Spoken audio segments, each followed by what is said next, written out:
Hello विकास sir. Hello. अस्ति नै चाहिँ हामीले आइफोनहरू कुन कन्ट्रीमा सस्तो हुन्छ भनेर कुरा गरेका थियौँ र तपाईँले चाहिँ अलमोस्ट सबै कन्ट्रीमा चाहिँ उस्तै उस्तै आइफोनको प्राइस पर्छ भन्नुभएको थियो। तर अँ, हाम्रो धेरैजनाले चाहिँ हामीलाई कमेन्ट गर्नुभएको थियो कि दुबईमा चाहिँ धेरै नै प्राइस डिफ्रेन्ट पर्छ, दुबईको फोनहरू चाहिँ एकदमै सस्तो हुन्छ भन्नुभएको थियो।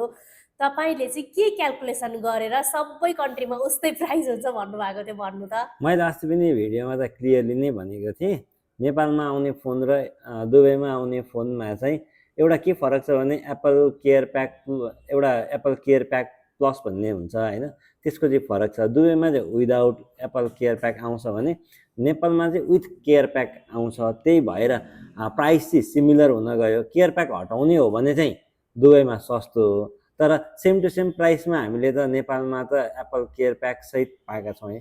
मैले एउटा सानो एउटा ओभरभ्यू निकालेको छु है। यो यहाँ हेर्न मिल्छ ल।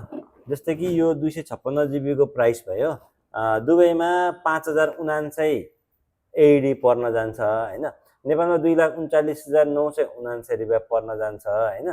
सरी, 2,48,979 रुपियाँ पर्न जान्छ। अनि यहाँनिर केयर प्लस भनेर छ नि, एप्पल केयर प्लस भनेर छ, 2 इयर्सको हुन्छ यो चाहिँ। यसमा चाहिँ एप्पल केयर प्लसमा चाहिँ के हुन्छ भने 1 वर्षको एक्सटेन्डेड वारेन्टी हुन्छ। अनि 2 वर्ष 2 पटक स्क्रिन ब्रेकेज इन्सुरेन्स र ब्याक प्यानल ब्रेकेज इन्सुरेन्स हुन्छ। त्यसले गर्दा चाहिँ हामीलाई चाहिँ 2 वर्षसम्मको सुरक्षा भयो। दुबईमा चाहिँ 1 इयर इन्टरनेसनल वारेन्टी मात्रै आउँछ, 5,979 पर्छ। नेपालमा चाहिँ 2,48,979मा चाहिँ 2 वर्षको वारेन्टी, 2 वर्षको इन्सुरेन्स, ब्याक प्यानल र फ्रन्ट डिस्प्लेमा आउने हुन्छ है। अब यहाँनिर चाहिँ केयर प्याक प्लसको चाहिँ के लेखेको छ भनेदेखि 750 रुपियाँ दुबईमा पर्छ, नेपालमा चाहिँ 25,000 रुपियाँ पर्छ भनेको छ है। अब यो भयो त्यहाँको प्राइसिङ भयो। अब यसलाई हामी क्यालकुलेट गरेर मैले क्यालकुलेसन निकालेको छु। आइफोन 17 प्रो म्याक्स 256 जिबी 5,079 भयो। एप्पल केयर प्याक प्लसको चाहिँ 750 एडी भयो। टोटल 5,849 एडी भयो, जसको चाहिँ नेपाली प्राइसमा कन्भर्ट गर्दाखेरि 2,39,809 रुपियाँ भयो होइन। नेपालमा चाहिँ यो दुइटै कुरा जोडेर 2,48,900 रुपियाँ 979 रुपियाँमा पाइन्छ।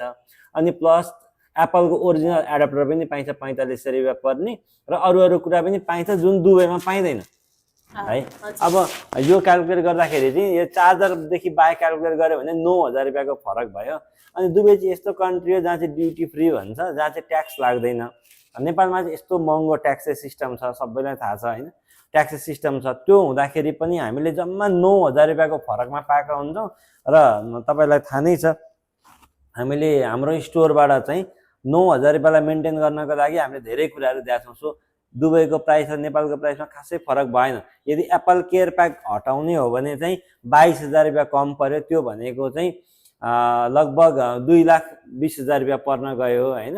अब एप्पल केयर प्याक जोड्ने हो भने फेरि नेपालको प्राइस र दुबईको प्राइस चाहिँ केही पनि फरक परेन। र जतिले पनि कमेन्ट गर्नुभयो, मैले पनि हेरेको थिएँ एउटा दुईवटा कमेन्ट होइन, त्यसमा चाहिँ एप्पल केयर प्याक घटाएर नै उहाँहरूले क्यालकुलेट गर्नुभएको थियो। अब क्यालकुलेट चाहिँ एप्पल केयर प्याकलाई जोडेर पनि गर्नुपर्छ। Thank you so much sir.